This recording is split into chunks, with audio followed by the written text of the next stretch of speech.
नमस्कार विद्यार्थी मित्रांनो, मी तुमचा पुन्हा एकदा स्वागत करतो तुमच्या लाडक्या प्लॅटफॉर्मवर विनीत ट्युटोरियल। तर बाबांनो, या लेक्चर मध्ये आपण घेऊया आपल्या सिलेबसचं पहिला unit, that is introduction to hydraulic and pneumatic system. बाळांनो, जर तुम्ही माझा सिलेबस इंट्रोडक्शनचा व्हिडिओ जर बघितला नसेल तर मी प्रत्येकाला एक रिक्वेस्ट करीन का पटकन जा बेटा आणि पहिले सिलेबसचं इंट्रोडक्शन बघून घ्या।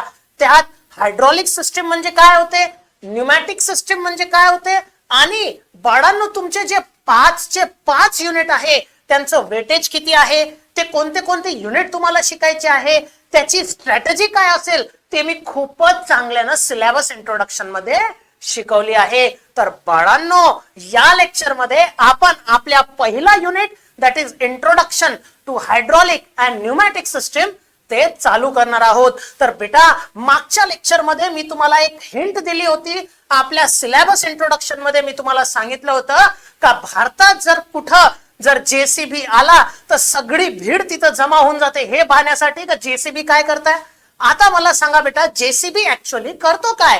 तर जेसीबी कोणताही प्रकारचा जे काम असतो बेटा, फॉर एग्जांपल काही वर्कर मिळून एखादा गड्ढा अगर कर रहे होंगे बेटा किसी साइट पे, तो वही साइट पर, त्या साइट वर बेटा तोच काम करण्यासाठी, पटकन करण्यासाठी आपण कशाचा वापर करतो? जेसीबीचा वापर करतो।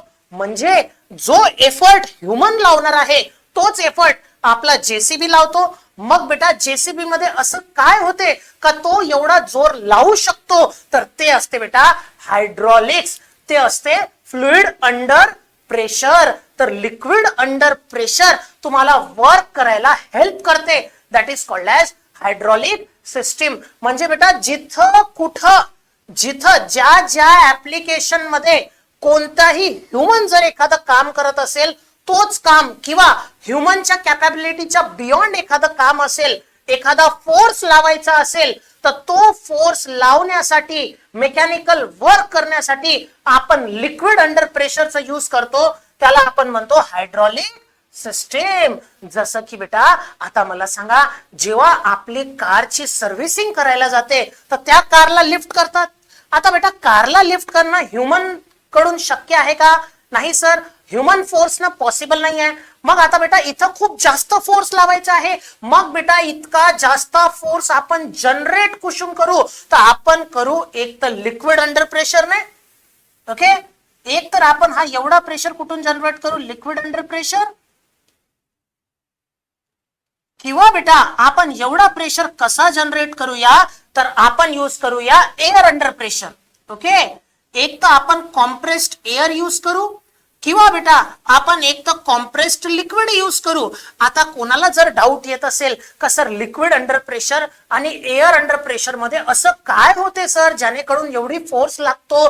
तर बेटा सिंपल आहे ना, मला सांगा, जर तुम्ही एखादं पाईपचं पाणी तुमच्या बोटावर मारलं, तुमच्या घरी जे पाईप आहे त्याचं पाणी जर तुम्ही तुमच्या बोटावर मारलं तर तुमच्या हातावर काही जास्त फोर्स लागतो का? नाही लागत। पण जर जेव्हा फायर ब्रिगेड वाले जेव्हा एखादी आग विझवायला येतात, तिथं तो जो जेटचा लिक्विड आहे, तुम्ही पिक्चर मध्ये तर नक्की पाहिला असेल, जस्ट इमॅजिन करा। इव्हन बेटा खूप जण जेव्हा एखादं आंदोलन करतात तर गव्हर्नमेंट त्यांना मागे सरकवण्यासाठी त्यांच्यावर असं पाणी फेकून मारते। त्या पाण्याच्या फोर्समुळे, म्हणजे त्या प्रेशरमुळे त्यांच्यावर फोर्स एक्झर्ट होते। म्हणजे डेफिनेटली ऑइल किंवा फ्लुइड मध्ये प्रेशर मध्ये इतका फोर्स असतो का ते कोणत्याही बॉडीला ढकलू शकतात। तर तोच फोर्स आपण युटिलाइज करून कोणताही वर्क प्रोड्यूस करतो, त्याला आपण म्हणतो हायड्रॉलिक सिस्टीम। म्हणजे तुम्ही नक्की आता तर कधीच डाऊट नसेल तुम्हाला का हो sir liquid under pressure sufficient आहे सर कोणत्याही बॉडीला फोर्स एक्झर्ट करण्यासाठी। तर इतका सिंपल लॉजिक आहे बेटा। हा जो सब्जेक्ट आहे तुमचं introduction to hydraulic and pneumatic system, हे सगळं काही ऑलरेडी मी सांगितलं आहे, पण इतकं शॉर्टकट लक्षात ठेवायचं आहे तुम्हाला का जिथं कुठं आपल्याला वर्क करायचं आहे, तो वर्क म्हणजे आपल्याला फोर्स खूप जास्त लावायचा आहे, तर हा फोर्स लावण्यासाठी एक तर आपण एअर अंडर प्रेशर यूज करतो किंवा आपण लिक्विड यूज करतो। जर आपण बेटा लिक्विड यूज केला तर त्याला म्हणतात हायड्रॉलिक सिस्टीम। तर त्याला आपण काय म्हणतो? Hydraulic system. आणि बेटा जर आपण एअर अगर यूज केला तर त्याला म्हणतात न्यूमॅटिक सिस्टीम। हे झालं बेटा तुमचं हायड्रॉलिक सिस्टीम. आणि तुम्ही जर कॉम्प्रेस्ड एअर यूज केला तर त्याला म्हणतात न्यूमॅटिक सिस्टीम. आता जस्ट इमॅजिन करा बेटा, तुम्हाला जर असं वाटत असेल का सर ऑइल मध्ये किंवा लिक्विड मध्ये इतका प्रेशर असतो हे समजलं सर, पण एअर मध्ये कसं काय इतका प्रेशर असतो, तर बेटा मला सांगा, तुम्ही तुमच्या गाडीमध्ये दररोज जेव्हा हवा कमी असते तर हवा भरायला जातात, त्या कॉम्प्रेस्ड एअर मध्ये विचार करा किती फोर्स आहे का तो तुमच्या पूर्ण गाडीचं वजन बिअर करते बेटा. पण आणि जर तुमच्या गाडीचं जर टायर पंक्चर झालं तर तुमची गाडी थोडा वेळ सुद्धा ढकलली जाते का? नाही सर. म्हणजे कॉम्प्रेस्ड एअर मध्ये पण खूप कॅपॅबिलिटी असते कोणत्याही बॉडीला फोर्स एक्झर्ट करण्यासाठी. तर बेटा इन शॉर्ट आपण हे जे हायड्रॉलिक आणि न्यूमॅटिक सिस्टीम जे तुमचं चॅप्टर आहे बेटा, त्याचं हा पहिला लेक्चर इतका इम्पॉर्टंट आहे कारण की तुम्हाला एक आयडिया येऊन जाईल का तुमचा हा जो चॅप्टर आहे त्याचं सिलेबस. म्हणजे फॉर एक्झाम्पल तुम्हाला जे 5 युनिट दिलेले आहे, जर तुम्ही एकच जनरल लेआउट शिकून गेले तर तुम्हाला समजून जाईल याचे पुढचे चॅप्टर तुम्हाला का बरं दिलेले आहे. कारण की तुम्हीच बघा बेटा, जेव्हा मागच्या सेमिस्टर मध्ये मी तुम्हाला ऑटोमोबाईल इंजिनिअरिंग शिकवलं होतं तर पहिल्या चॅप्टर मध्ये आपण ऑटोमोबाईलचे सगळे कंपोनंट बघितले आणि ते सगळे कंपोनंट बेटा आपले येणारे पुढचे युनिट होते. एक्झॅक्टली सेम आहे बेटा इथं या लेक्चर मध्ये एक जनरल लेआउट का बेसिकली हायड्रॉलिक आणि न्यूमॅटिक सिस्टीम काय होते. तर हायड्रॉलिक म्हणजे ऑइल आणि न्यूमॅटिक म्हणजे एअर. आणि यात असं काय असते तर कॉम्प्रेस्ड म्हणजे त्याचं प्रेशर, तो प्रेशर कोणत्याही बॉडीला फोर्स एक्झर्ट करण्यासाठी आपण यूज करतो त्याला म्हणतात हायड्रॉलिक सिस्टीम. जर ऑइल यूज केलं तर, आणि जर त्यात एअर यूज केली तर त्याला म्हणतात न्यूमॅटिक सिस्टीम. तर बेटा लक्षात ठेवा, याच्या पुढे जर कुठं जेसीबी दिसला तर तिथं असं काय होत आहे ज्याचे करून ते जास्त फोर्स एक्झर्ट करताय. तर लक्षात ठेवा ऑइल अंडर प्रेशर असतो.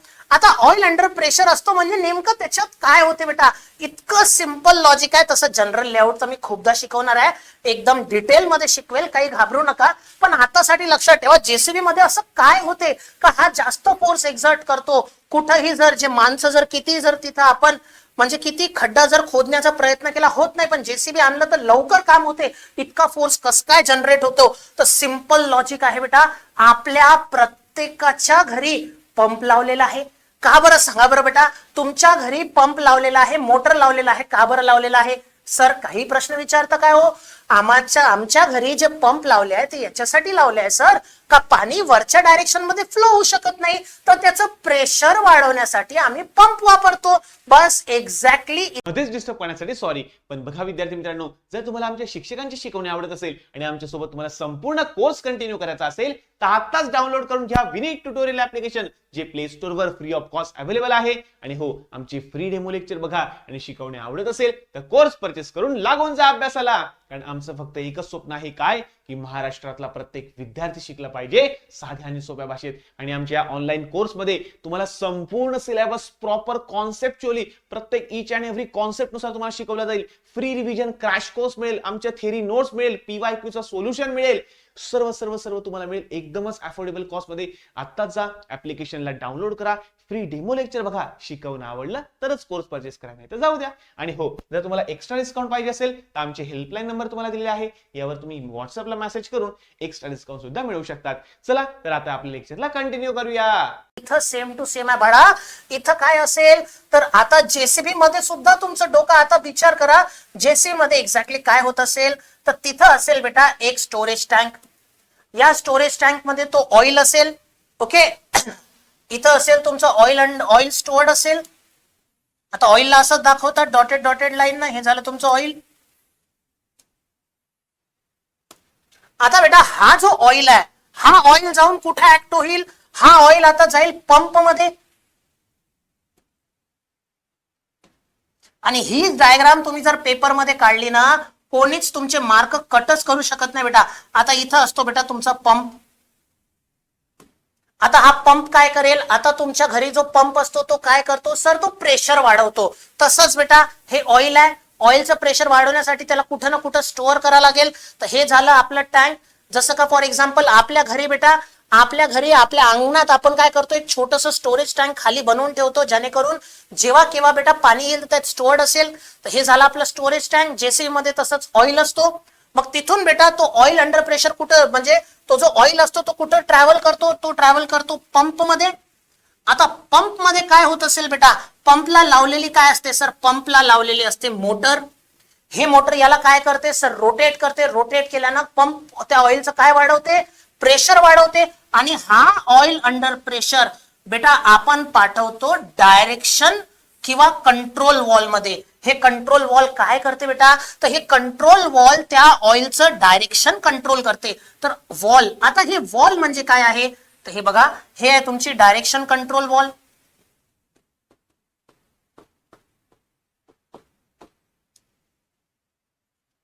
तर बेटा हे कंट्रोल वॉल काय करते, तो बड़ा सिंपल लॉजिक है बेटा. देखो कभी भी अगर किसी को ये वॉल का कॉन्सेप्ट नहीं समझा, जर बेटा हा जर वॉलचा कॉन्सेप्ट कधी समजला नाही, तर मी नेहमी सांगतो, आपण आपल्या बाथरूम मध्ये जेव्हा जातो तर तिथं आपण नल फिट केलेला आहे, नळ फिट केलेला आहे.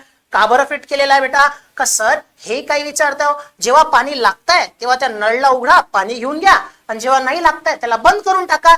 एक्झॅक्टली जेव्हा जेसीबी आपण आणतो का कंटिन्युअस वर्क करतो का, नाही. जेव्हा लागते तेव्हा त्याला आपण वर्क करतो, आणि जेव्हा नाही लागत त्याला बंद ठेवतो. तर हे आहे बेटा ते तुमचं कंट्रोल वॉल. कंट्रोल वॉल म्हणजे आपल्या वॉशरूम मध्ये लागलेला नळ, आपल्या बेसिन मध्ये लावलेला नळ, असं समजा समजण्यासाठी. ओके, तर हा काय करेल, जेव्हा पाहिजे तेव्हा हा कॉम्प्रेस्ड लिक्विड, हा जो ऑइल अंडर प्रेशर आहे, हा ऍक्ट करेल एक अशा डिव्हाइसवर जो की फोर्स लावेल. आणि असा डिव्हाइस जो की फोर्स लावेल तो असतो बेटा ऍक्च्युएटर. आणि ऍक्च्युएटर म्हणजे काहीच नाही बाबा, एवढं सिंपल लॉजिक सांगतो, हा काही नाही, एक असा पिस्टन सिलेंडर अरेंजमेंट असतो. त्यात जर बेटा असा कॉम्प्रेस्ड लिक्विड असा ऍक्ट केला तर सर काही सांगू नका, आता आम्ही तुम्हाला एक्सप्लेन करून सांगतो. इकडं जर ऑइल अंडर प्रेशर ऍक्ट केलं तर हा राईट मध्ये मूव्ह होईल, आणि हाच बेटा जर ऑइल त्याच्या लेफ्ट मध्ये जर तू ऍक्ट केला तर काय होईल, तर सर मग तो तेव्हा इकडं मूव्ह होईल. तर डायरेक्शन कंट्रोल वॉल काय करतो बेटा, ऑइलचा फ्लो कंट्रोल करतो या ऍक्च्युएटर मध्ये. तर हा असतो बेटा तुझा ऍक्च्युएटर. आणि ऍक्च्युएटर म्हणजे बेटा जिथं फोर्स लागतं. तर मला सांगा, आपला हा जो जेसीबी असतो याच्या आतमध्ये आणि कोणती हायड्रॉलिक सिस्टीम असते, इव्हन बेटा जे कारला लिफ्ट करायला जे सिस्टीम यूज होते त्याच्यात पण एक्झॅक्टली सेम कंपोनंट असतात. सेम कंपोनंट म्हणजे काय, तर एक ऑइल स्टोरेज टँक असेल ज्यात ऑइल स्टोअर्ड होते, मग त्याच्यानंतर तो जातो पंप मध्ये, पंप मध्ये आपलं ऑइलचं प्रेशर क्रिएट होते. हा प्रेशर क्रिएट केल्यानंतर जातो तुमच्या कंट्रोल वॉल मध्ये. कंट्रोल वॉल काय करतो, तर कंट्रोल वॉल त्या ऑइलचं फ्लो कंट्रोल करते, त्याची डायरेक्शन कंट्रोल करते. ते ऍक्ट होते ऍक्च्युएटरवर. ऍक्च्युएटर म्हणजे बेटा जिथं आपल्याला फोर्स लागतो. हा जर ऑइल इकडे ऍक्ट झाला तर राईट मध्ये मूव्ह होईल, हा ऑइल जर इकडे ऍक्ट झाला तर लेफ्ट मध्ये मूव्ह होईल. अशा प्रकारे तुमचा ऍक्च्युएटर लेफ्ट आणि राईट मूव्ह होतो, आणि तुम्हाला जे काही वर्क प्रोड्यूस करायचं आहे, जे काही काम करायचं आहे ते तुम्ही करू शकता. जसं ऍक्च्युएटर मध्ये त्याचा अपवर्ड डाऊनवर्ड मोमेंट करायचा आहे, त्याला रोटेट करायचं आहे, हे तुम्ही करू शकता. तर त्याला म्हणतात ऍक्च्युएटर. आणि हाच बाबा तुझा सिलेबस आहे पूर्णपणे. तुझा आता पहिल्या चॅप्टर मध्ये इंट्रोडक्शन सगळं शिकायचं आहे, पुढच्या चॅप्टर मध्ये पंप शिकायचा आहे, त्याच्या पुढच्या चॅप्टर मध्ये कंट्रोल वॉल शिकायचा आहे, आणि त्याच्या पुढच्या चॅप्टर मध्ये तुला वेगळ्या वेगळ्या प्रकारचे सर्किट शिकायचं आहे. हे झालं बेटा एक जनरल लेआउट. हे आता फक्त समजण्यासाठी शॉर्टकट मध्ये मी सांगून दिलं. केव्हाही तुम्ही हा सिलेबस करायला बसले तर हे डायग्राम कधीच विसरू नका. आता जे ऑइलचं काम झालं तर यूज ऑइल परत कुठं आणून देऊन द्यायचा, परत आणून तुम्ही देऊन टाका तुमच्या परत स्टोरेज टँकला रिटर्न आणून देऊन टाका. तर हे झालं एक general layout of an oil. Any कोणताही हायड्रॉलिक सिस्टीम असेल तर हे त्याचं जनरल लेआउट असेल. आणि काहीच घाबरू नका तुम्ही, या सेमिस्टरला बेटा तौसिफ सरनी इतका जबरदस्त फॉर्मॅट विचार केला आहे ना बाळांनो तुम्हाला शिकवण्यासाठी. तुम्ही तुमचे मार्क जाऊच देणार नाही. मी डायरेक्ट सांगतो, या सेमिस्टर मध्ये माझ्या शिकवल्यानंतर तुम्ही विसरूच शकत नाही, तुमचे मार्क जाऊच शकत नाही. फक्त माझे व्हिडिओ लेक्चर सगळे सुरुवात पासून एंड पर्यंत बघा. कारण की आता याचं सुरुवात करण्याच्या अगोदर चला ते मी सांगतो, या सेमिस्टर मध्ये आपल्याला अभ्यास करण्याची एकदम म्हणजे बेटा मी इतका स्ट्रॉंग स्टडी पॅटर्न बनवून आणलाय तुमच्यासाठी. या लेक्चर मध्ये युनिट नंबर 1 च्या पहिल्या लेक्चर मध्ये हा पूर्ण सिलेबस आपण कसं शिकणार आहोत, आणि आपण जे मागं चुका केले त्या चुका आपल्याला अजिबात करायची नाहीये. पेपर मध्ये चांगले मार्क काढायचे आहेत, त्याच्यासाठी एकदम प्रॉपर प्रकारे एक स्ट्रॅटेजी घेऊन आलोय, ते मी तुम्हाला सांगेल. बघा लेक्चर मध्ये पुढं आपण जाऊया, पण बेटा अगोदरच का बेटा हा जो तुमचा इंडस्ट्रियल हायड्रॉलिक्स अँड न्यूमॅटिक जो आपला पहिला युनिट आहे तो तर 10 मार्काला आहे, पण जो तुमचा हा सब्जेक्ट आहे हा IHP चा सब्जेक्ट बेटा तुमचा किती मार्काचा आहे ते काही सांगायची गरज नाही, पण तरी सुरुवातीला कोणाला कन्फ्युजन असेल तर सांगून देतो. तुमचं ऍज युजल 30 मार्क्सची तुमची युनिट टेस्ट, 70 मार्क्सचं तुमचं एक्सटर्नल फायनल एक्झामिनेशन. आता त्याच्यानंतर बेटा 25 मार्काचे तुमचे प्रॅक्टिकल आणि 25 मार्काचं बेटा तुमचं फायनल प्रॅक्टिकल एक्झाम होईल. असं टोटल 150 मार्क्स तुम्हाला या IHP ला दिलेले आहे. हे काही जास्त सांगण्याची गरज नाही. जर कोणी सेकंड इयरला असला किंवा फर्स्ट इयरला असला त्या मुलांना सांगायची गरज पडते, तुम्हाला हे सांगायची गरज नाही. चला आता पटकन मग पुढे जाऊया. एक आयडिया आपल्याला आता स्टडी पॅटर्न. बेटा मागच्या सेमेस्टरला मी तुम्हाला ऑटोमोबाईल इंजिनिअरिंगचा सब्जेक्ट शिकवला, तो पण खूप छान पद्धतीने शिकवला, पण मी त्याला अजून चांगल्यानं तिथून एक एक्सपिरियन्स घेऊन या सेमेस्टर मध्ये IHP शिकवण्याच्या अगोदर तुम्हाला एक खूपच चांगला एक स्टडी पॅटर्न सांगतोय. तुम्ही पण हाच पॅटर्न अभ्यास करा बेटा, तुमचं इझिली स्कोर होऊन जाईल. आता बेटा तुमचं प्रॉब्लेम काय, तुम्ही काय करतात, तुम्ही लेक्चर्स बघतात, त्यात तुमचे कॉन्सेप्ट क्लिअर होतात, पण बेटा मला सांगा एंडला मी तुम्हाला प्रिपरेशन स्ट्रॅटेजी बनवून दिली होती, पण मला सांगा तुम्ही इथं जे व्हिडिओ लेक्चर्स बघायला येतात ते फक्त एकाच गोष्टीसाठी बघायला येतात का सर पेपर मध्ये आमचे क्वेश्चन झाले पाहिजे सॉल्व. असे कितीतरी विद्यार्थी असतात का जे फक्त एंडला लेक्चर्स पाहतात, मग सर इम्पॉर्टंट सांगा सर आम्ही कसे मार्क घेऊ ते सांगा. तर बाळा काही एंडला सांगण्याची गरज नाही. या सेमिस्टरला प्रत्येक लेक्चरच्या एंड मध्ये जो कोणता कॉन्सेप्ट मी शिकवेल बेटा त्याच्या एंड मध्ये आपल्या विनीत ट्युटोरियल ऍप वर मी स्वतः या सेमिस्टरला IHP चे नोट्स मी इथं स्वतः लिहिलेले आहे. ते नोट्स मी इथं तुम्हाला दाखवेल. म्हणजे जे कोणता कॉन्सेप्ट आपण ज्याही लेक्चर मध्ये एक कॉन्सेप्ट सुद्धा शिकलो तर त्याच्या एंड मध्ये त्याला पेपर मध्ये कसा लिहायचा, एक एक पॉइंट कसा लिहायचा, मग त्याच्यानंतर एक एक पॉइंट तुम्ही लर्न कसं करसाल, डायग्राम सोप्या पद्धतीनं कसं काढसाल, हे सगळ्या गोष्टी मी लेक्चरच्या एंड मध्ये सांगेल.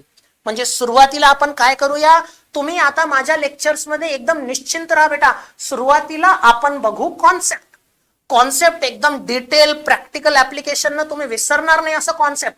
पण शेवटी कॉन्सेप्ट किती चांगल्यानं क्लिअर झाले तर सर एक्झाम मध्ये लिहिता यायला पाहिजे. तर बेटा एंड मध्ये मी तुम्हाला एकदम प्रॉपर पद्धतीनं लिहून दाखवेल बोर्डवर का आपले जे नोट्स आहे ते पूर्णचे पूर्ण पेपर मध्ये तो क्वेश्चन कसा सोडवायचा.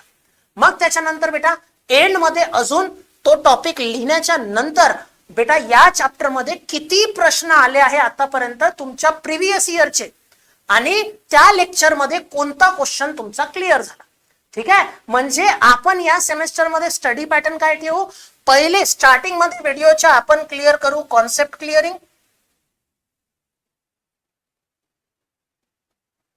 आपली स्ट्रॅटेजी एकदम क्लिअर राहील बेटा. आपण सगळ्यात पहिले जो कोणता कॉन्सेप्ट आहे त्याला क्लिअर करू. मग कॉन्सेप्ट क्लिअर झाल्यानंतर बेटा एंड मध्ये how to write the question, how to write the solution. Okay, how to write the answers, point to point कसं पेपर मध्ये लिहायचं, डायग्राम कशी काढायची, ते सगळ्या गोष्टी लेक्चरच्या एंड मध्ये सांगेल. मग बेटा त्या एक लेक्चर मध्ये प्रिव्हियस इयर क्वेश्चन्स किती आलेले आहे ते फक्त त्याच टॉपिकचे नाही तर या पूर्ण चॅप्टर मध्ये प्रिव्हियस इयर क्वेश्चन किती आलेले आहे आणि त्या लेक्चर मध्ये आपण किती क्वेश्चन सोडवले. म्हणजे तुम्हाला नेहमी हा डाऊट येतो का हा लेक्चर तर सर मी बघितला पण याच्यातून मला फायदा किती झाला, तर तुला बॅचच्या एंड मध्ये या लेक्चरच्या एंड मध्येच मी सांगून देईल बेटा का हे बघ याच्या आपण पूर्ण जो लेक्चर बघितलाय त्याच्या एंड मध्ये एवढे क्वेश्चन आपले इझिली सॉल्व्ह होऊन जातात. तर आपण पहिले सगळ्यात पहिले कॉन्सेप्ट क्लिअर करू, मग त्याच्यानंतर तो पेपर मध्ये कसं लिहायचं तो बघू, तो पेपर मध्ये कसं लिहायचं तो बघू आणि त्याच्यानंतर बेटा त्याच्यावरती त्या टॉपिक वरती किती प्रिव्हियस इयर क्वेश्चन्स विचारले आहे ते सगळे क्वेश्चन्स मी तुम्हाला दाखवेल आणि याचे सोल्युशन्स आपले सॉल्व्ह झाले आहे हा कॉन्फिडन्स मी तुमचा वाढवून देईल. ठीक आहे बेटा, तर हे स्टडी पॅटर्न आपल्याला पूर्ण सेमेस्टर मध्ये फॉलो करायचं आहे. आणि तुम्ही जे काही चुका केल्या असेल बेटा मागं, तुम्ही व्हिडिओ लेक्चर्स तर बघतात बेटा पण तुम्ही तेव्हाच्या तेव्हा नोट्स नाही प्रिपेअर करत, तर या लेक्चर मध्ये याच्या पुढं आपल्या जेवढे पण आपण IHP चे लेक्चर्स घेऊया बेटा त्या प्रत्येक लेक्चरच्या एंड मध्ये तो टॉपिक कसा लिहायचा पेपर मध्ये ते मी दाखवेल आणि शेवटी आपले किती क्वेश्चन त्या लेक्चर मध्ये सॉल्व्ह झाले आहे ते सुद्धा मी तुम्हाला सांगेल. ठीक आहे बेटा, तर हे आपलं स्टडी पॅटर्न राहील. आणि बेटा जर तुम्ही हा व्हिडिओ युट्यूब वर पाहिला आहे आणि जर तुम्ही बेटा विनीत ट्युटोरियलचा ऍप डाउनलोड केला नसेल तर नक्की हा विनीत ट्युटोरियलचा ऍप बेटा तुम्ही प्ले स्टोर वरून डाउनलोड करा. आता मला सांगा बेटा, तुम्ही रील्स मध्ये दिवसात न म्हणता 1 ते 2 तास इझिली घालून देतात, ज्याचं काही नाही यूज आहे. युजलेस ऍप्स आहे ते, इंस्टाग्राम, फेसबुक या युजलेस ऍप मध्ये तुम्ही दिवसाचे 4 ते 5 तास घालवतात. आणि बेटा आपल्या विनीत ट्युटोरियलवर सगळेच्या सगळे सब्जेक्ट रेकॉर्डेड फॉर्मॅट मध्ये तुम्हाला मिळतील बेटा. त्याच्यानंतर त्या जे सब्जेक्ट आहे त्याचे नोट्स तुम्हाला एकदम प्रॉपर पद्धतीने मिळतात बेटा. पूर्ण महाराष्ट्रामध्ये सगळेच्या सगळे ऑलमोस्ट सगळे डिप्लोमाचे विद्यार्थी विनीत ट्युटोरियलचे नोट्स यूज करतात. मग त्याच्यानंतर बेटा इम्पॉर्टंट क्वेश्चन तुम्हाला दिले जातात आणि त्याच्यानंतर आम्ही शेवटी बेटा जेवढे पण तुमचे डाऊट्स असतात त्याच्यावरती आम्ही रिव्हिजन लेक्चर्स घेतो. प्रत्येक टॉपिकवर रिव्हिजन लेक्चर्स अवेलेबल असतात, ज्याला आपण क्रॅश कोर्स म्हणतो. ते तुमच्या मेन कोर्स मध्ये इन्क्लुडेड असते बेटा. म्हणजे बघा, पूर्णचं पूर्ण सिलेबस रेकॉर्डेड फॉर्मॅट मध्ये, मग त्याच्यानंतर रिव्हिजन लेक्चर, मग इम्पॉर्टंट क्वेश्चन, मग नोट्स. आता अजून काय पाहिजे तुम्हाला? तर सगळ्या गोष्टी तुम्हाला एकदम कमीत कमी किमतीत आपल्या विनीत ट्युटोरियल ऍप वर अवेलेबल आहे बेटा. तर नक्की जर तुम्ही हा ऍप डाउनलोड केला नसेल तर तो डाउनलोड करा आणि प्लीज ऍटलिस्ट डेमो लेक्चर्स बघा बेटा. डेमो लेक्चर्स बघितल्यानंतर जर तुम्हाला असं वाटलं का मला या सरांचं समजत आहे आणि मला याचा फायदा होत आहे तर नक्की हा कोर्स परचेस करा. पण जेव्हापर्यंत फ्री डेमो लेक्चर्स आहे तेव्हापर्यंत बघून घ्या बेटा.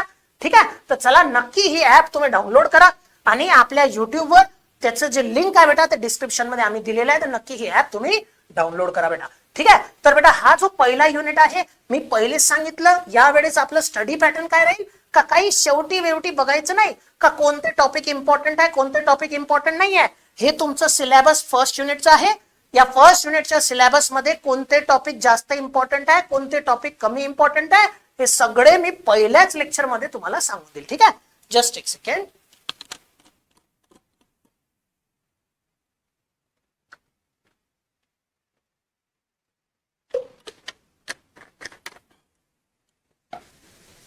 तर बघा बेटा, ऑलरेडी सांगितलंय जो तुमचा पहिला चॅप्टर आहे त्याचं नाव काय आहे? Introduction to hydraulic and pneumatic system. बेटा 10 मार्काचा टॉपिक आहे. हा जो टॉपिक आहे हा पेपरमध्ये किती मार्काला येतो? तर हा बेटा येतो 10 मार्काला. ओके, जास्त काही इतकं इम्पॉर्टंट टॉपिक नाहीये पण खूप जास्त इम्पॉर्टंट टॉपिक आहे. का बरं? कारण की जो पहिला युनिट असतो तो तुमच्या युनिट टेस्टला असतो आणि तोच बेटा चॅप्टर तुमच्या फायनल एक्झामला असतो. म्हणून हा जो वेटेज आहे याला 10 पकडू नका. हे जवळपास तुमच्या 100 पैकी 20 ते 25 मार्काचा चॅप्टर आहे. म्हणून जे काही चॅप्टर युनिट टेस्ट मध्ये असतात दॅट इज युनिट नंबर 1 आणि युनिट नंबर 2 एकदम चांगल्या प्रकारे प्रिपेअर करायचे. यात कोणताच रिस्क घ्यायचा नाही. सगळेच्या सगळे क्वेश्चन एकदम सिस्टमॅटिक मॅनरनं प्रिपेअर करायचे बेटा. त्याच्यानंतर तुम्हाला पहिल्या युनिट मध्ये काय शिकायचं आहे? तिथे ऑलरेडी एक पॉइंट आपलं शिकून झाला आहे का general layout, basic components and general layout of your hydraulic and pneumatic system. याला एकदम डिटेल मध्ये पेपर मध्ये कोणती डायग्राम काढायची, पेपर मध्ये कसं लिहायचं, कॉन्सेप्ट तर तुम्ही समजून गेले का हायड्रॉलिक सिस्टीम मध्ये काय असते. का सर तुम्ही आता एवढं खूप सर घसा ओरडून सांगितलं सर आम्हाला काही काळजी नाही आहे. काय होईल? पंप असेल सर तो ऑइल अंडर प्रेशर क्रिएट होईल, तर हा वॉल ओपन होईल, इथून ऑइल अंडर प्रेशर इथं जाईल, त्याला त्या पिस्टनवर तो ऑइल अंडर प्रेशर ऍक्ट होईल, त्याला ऍक्च्युएटर म्हणतात. आणि तो काय करेल? तर oil under pressure is converted into mechanical work. Sir हे झालं हायड्रॉलिक सिस्टीम. तर different parts is storage tank, pump, control valve, actuator. मग या सगळ्या पार्ट्सला एक एक करून आपण एक्सप्लेन करू. आपण खूप डिटेल मध्ये शिकणार बेटा, काही घाबरू नका. ठीक आहे, तर बेटा पहिले तुम्हाला जसं तुम्ही कंपोनंट आणि लेआउट बघितलं हायड्रॉलिक सिस्टीमचं, तसंच बेटा तेच कंपोनंट आणि जनरल लेआउट तुम्हाला शिकायचं आहे न्यूमॅटिक सिस्टीमचं.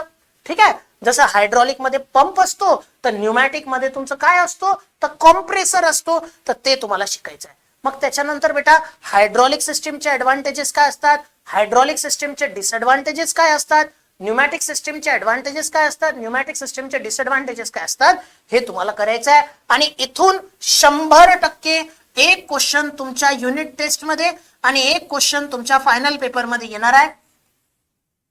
आता इथं दोनच प्रश्न येऊ शकतात बेटा. एक का ऍडव्हान्टेज तुमचं जनरल लेआउट एक तर हायड्रॉलिकचं किंवा न्यूमॅटिकचं येईल, किंवा ऍडव्हान्टेजेस आणि डिसएडव्हान्टेजेस हायड्रॉलिक किंवा न्यूमॅटिकचे येईल. झालं. मग त्याच्यानंतर बेटा दुसरा टॉपिक असं समजा मी डायरेक्ट तुम्ही नाही तर आताच स्टॅम्प पेपर लिहून देतो त्याच्यावरती. दरवर्षी याच्यावर प्रश्न येतात. आता सिम्बॉल्स म्हणजे काय, तर बेटा एवढा सिंपल लॉजिक सांगतो का जेव्हा केव्हा बेटा तुम्ही हायवे वरून जातात, तर हायवेवर आपल्याला जर स्पीड 60च्या वरती जाणं अलाउड नाही आहे, तर तिथं असं स्टेटमेंट लिहिलेलं असतो का 60च्या वरती स्पीड जाऊ देऊ नये असं लिहिलेलं असतं का? नाही हो सर, काही म्हणतात का रेड कलरच्या सर्कल मध्ये इथं मधात 60 लिहिलेलं असते. मग बेटा तिथं बघायला वेळ कमी असतो, कारण की गाडी जेव्हा पास होते तर एकदम कमी सेकंड पेक्षा कमी वेळ असतो. एवढ्या कमी वेळेत समजवण्यासाठी आपल्याला सिम्बॉलचा वापर केला जातो. तसंच बेटा आपले जे हायड्रॉलिक कंपोनंट आहे, पंप, कंट्रोल वॉल, हे तर आपण रेक्टँगल न दाखवले, पण ऍक्च्युअल मध्ये हे असे दिसतात का? तुमच्या घरी जो पंप आहे हा का रेक्टँगल आहे का? नाही सर, त्याची डायग्राम तर कॉम्प्लिकेटेड आहे. तर त्याला दाखवण्यासाठी एक स्टँडर्ड सिम्बॉल, नाही तर काही मुलं म्हणतील का माझा पंप आहे, काही मुलं म्हणतील सर्कल माझं पंप आहे, काही मुलं म्हणतील दीपिका पादुकोण माझी पंप. बाबा काही सांगू शकता तुम्ही. एखादा म्हणेल का शाहरुख खानले पंप दाखवतो मी, कोणी म्हणेल श्रद्धा कपूरले पंप दाखवतो मी, तुम्ही कोणाला काही दाखवसाल.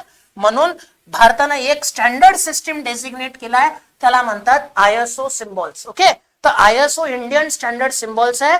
त्या Indian standard international system of organisation जे सिम्बॉल सजेस्ट केले आहे तुमच्या हायड्रॉलिक आणि न्यूमॅटिक सिस्टीमचे, ते आपल्याला डिफरंट सिम्बॉल्स इथं शिकायचे आहे. आणि हा टॉपिक प्रत्येकानं केलाच पाहिजे. जर हा केला नाही तर बेटा तसं पण हा पूर्ण सिलेबस जमतच नाही.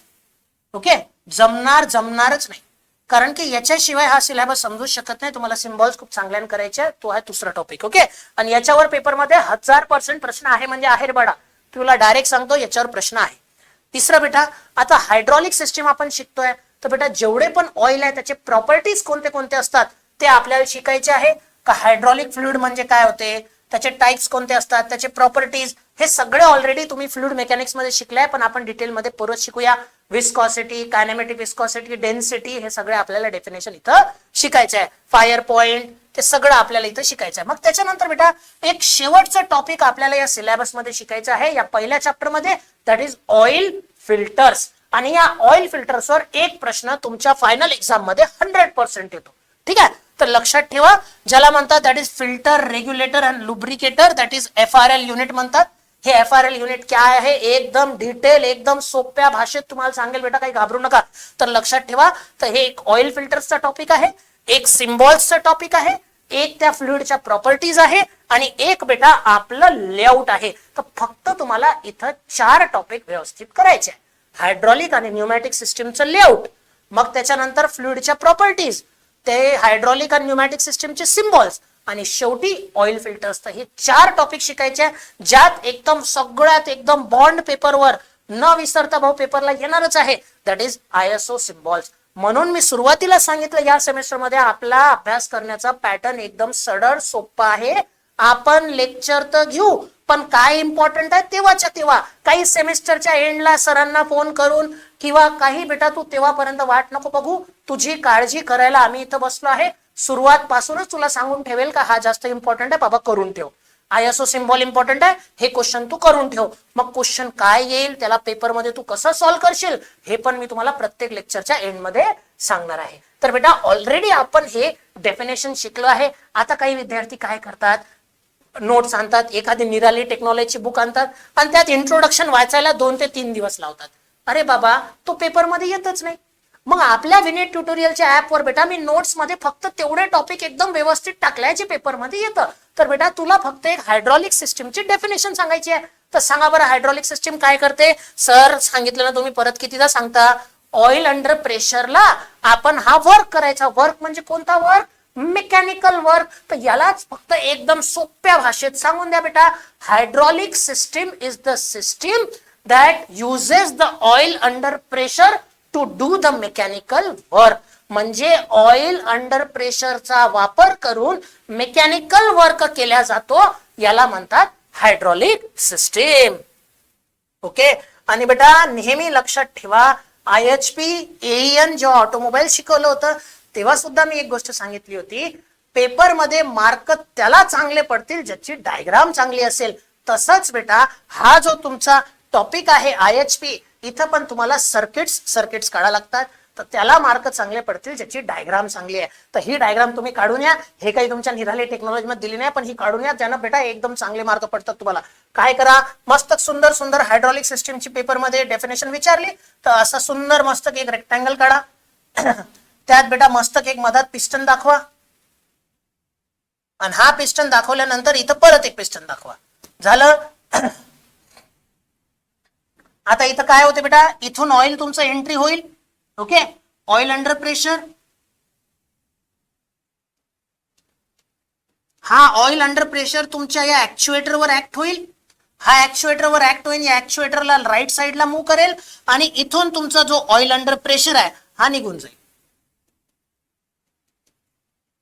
जेव्हा ऑइल अंडर प्रेशर या पिस्टनवर ऍक्ट होईल तर हा पिस्टन तुमचा राईट साइडला मूव्ह होईल, किंवा जर इथून जर एंट्री मारून इथं जर झालं तर तुमचा हा जो ऍक्च्युएटर हा लेफ्ट साइडला मूव्ह होईल. तर इथं काय होत आहे, oil under pressure is use to perform, ज्याच्यामुळे हा पिस्टन लेफ्ट आणि राईट मूव्ह होत आहे.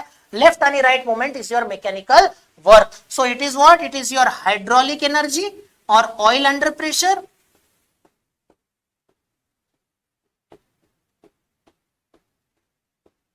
is used to do the mechanical work. तर हे झालं बाबा तुझं basic definition of hydraulic system. Okay, so what is hydraulic system? The hydraulic system utilizes the oil under pressure to do the mechanical work. ही diagram काढून घ्यायची. आता मी already सांगितलंय, मी कॉन्सेप्ट किती चांगल्यानं जरी सांगितलं तर बॅचच्या शेवटी मी तुम्हाला सांगेल पेपर मध्ये काय लिहायचं आहे. तर ही डेफिनेशन जास्त ते जास्त 2 मार्काला रेअर केसमध्ये येऊ शकते, नाही तर हे पण येऊ शकणार नाही. फक्त आपल्याला माहिती असलं पाहिजे हायड्रॉलिक सिस्टीम म्हणजे काय होते. तर बेटा एकदम असं सुंदर पद्धतीनं पेपरमध्ये लिहून या, आणि प्रत्येक लेक्चरच्या एंड मध्ये कसं लिहायचं आहे ते सुद्धा सांगेल. अ फ्लुइड ऑपरेटेड सिस्टीम एक अशी सिस्टीम जे की कशाने वापरते, लिक्विड न, कारण की हायड्रॉलिक आहे. हेच जर न्यूमॅटिक असती तर काय लिहिलं असतं, the air operated system. Hydraulic आहे म्हणून काय लिहू, a fluid operated system. A fluid operated system which utilizes the oil under pressure to do the mechanical work. इथं एक वर्ड टाकून द्या, mechanical work is called as hydraulic system. आणि एकदम सुंदर सुंदर ही वाली डायग्राम बेटा तिथं काढून घ्या. तर हे झालं तुमचं पूर्णचं पूर्ण हायड्रॉलिक सिस्टीमचा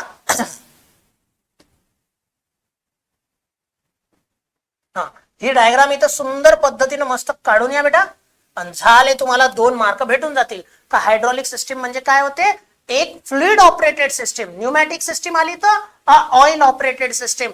मग बेटा आता तुम्ही जेव्हाही एक सेमेस्टरची एक्झाम होते आणि नवीन अभ्यास चालू करता तर तुम्ही नेहमी काय म्हणतात का, सर आम्ही पुढचा सेमेस्टर चालू झाला. कारण की जेव्हा तुम्ही नाईट मारतात आणि सकाळचे 5 वाजतात तर आपल्या डोळ्यात जेव्हा झोप असते, मी पण इंजिनियर आहे बेटा, मी हे दर्द ये तकलीफ समज सकता हूं, मी याच्यातून गेलो आहे बाळांनो. तर लक्षात ठेवा, आपण नेहमी सकाळच्या 5 वाजता काय म्हणतो आपल्या मित्राला, भाऊ पुढच्या सेमेस्टरला सुरुवात पासून अभ्यास करू. तर बाळा आता तर याच्या पुढे कोणता सेमेस्टर राहिला सुद्धा नाहीये, 6वा सेमेस्टर आहे. करून घे बेटा, कारण की आता तू या सेमेस्टर मध्ये जे प्रिपेअर करशील, जेवढे मार्क घेशील, तुझ्या 5व्या आणि 6व्या सेमेस्टरचा ऍव्हरेज मिळून तुझं ऍडमिशन होणार आहे. तर बेटा कोणाची वाट पाहू नका, आत्ताच्या आत्ता आता तुम्हाला व्हिडिओ पॉज करा आणि हे व्हिडिओ पॉज करून हे डेफिनेशन लिहून घ्या. मस्त. A fluid operated system which converts the oil under pressure into mechanical work is hydraulic system. आणि तेव्हाच्या तेव्हा न्यूमॅटिक सिस्टीमची डेफिनेशन लिहून घ्या. A air operated system which utilizes the air under pressure. इथं ऑइल आहे तर तिथं एअर टाका. To do the mechanical work is called as your pneumatic system. इथं ऑइल शब्द वापरलाय बेटा, तिथं काय शब्द वापरा, एअर. बस झालं. तर ते झालं न्यूमॅटिक सिस्टीमची डेफिनेशन, हे झाली हायड्रॉलिक सिस्टीमची डेफिनेशन. तर तुमचं 1-2 मार्काचा टॉपिक इथं आरामात क्लिअर होऊन गेलं बेटा. आता पुढच्या लेक्चर मध्ये जे ऑलरेडी आपण जे लेआउट ऑफ हायड्रॉलिक सिस्टीम पाहिलं ना बेटा, त्याला एकदम डिटेल मध्ये बघू, त्याला पेपर मध्ये कसं लिहायचं ते बघू, आणि तो पेपर, तो जो प्रश्न आहे बेटा खूप साऱ्या पेपर मध्ये विचारलाय. ठीक आहे बेटा. तर चला आता या लेक्चर मध्ये पण बेटा प्लीज या सेमेस्टर मध्ये माझं ऐका प्लीज. मी तुमच्यासाठी खूप मेहनत करतोय, तुम्ही थोडंसं पाऊल पुढे टाका बेटा, व्हिडिओला पॉज करून. तसं तर हे नोट्स ऑलरेडी आपल्या ऍपवर अवेलेबल आहे बरं, पण मी सांगतो कोणाची वाट बघू नका. तुम्हाला व्हिडिओ पॉज करण्याचा फंक्शन अवेलेबल आहे. व्हिडिओला पॉज करा आणि हे नोट्स तेव्हाच्या तेव्हा तुम्ही स्वतःचे नोट्स काढा. ठीक आहे, कारण की स्वतःचे नोट्स वाचण्यात आणि आता वेळ भरपूर आहे तुमच्याकडं, तर आत्ताच्या आत्ताच अभ्यास करून टाका ना. कशाला असा विचार करता नंतर करूया, तर आत्ताच्या आत्ता बेटा अभ्यास करून टाका. आणि हे 2 डेफिनेशन तुमचे इथं क्लिअर झाले. मग पुढच्या लेक्चरमध्ये लेआउट ऑफ हायड्रॉलिक सिस्टीम बघू आणि तेव्हाच्या तेव्हा लेक्चरच्या एंडमध्ये आपले नोट्स बनवायचे आणि तेव्हाच्या तेव्हा त्याचा अभ्यास संपून टाकायचा. ठीक आहे बेटा, तर चला या लेक्चरला मी इथंच कन्क्लूड करतो आणि याच जोरात आपण पुढचे सगळे लेक्चर बघूया आणि नक्की मी जे स्ट्रॅटेजी सांगितली त्याला फॉलो करूया. भेटूया आपल्या पुढच्या लेक्चरमध्ये. Bye bye.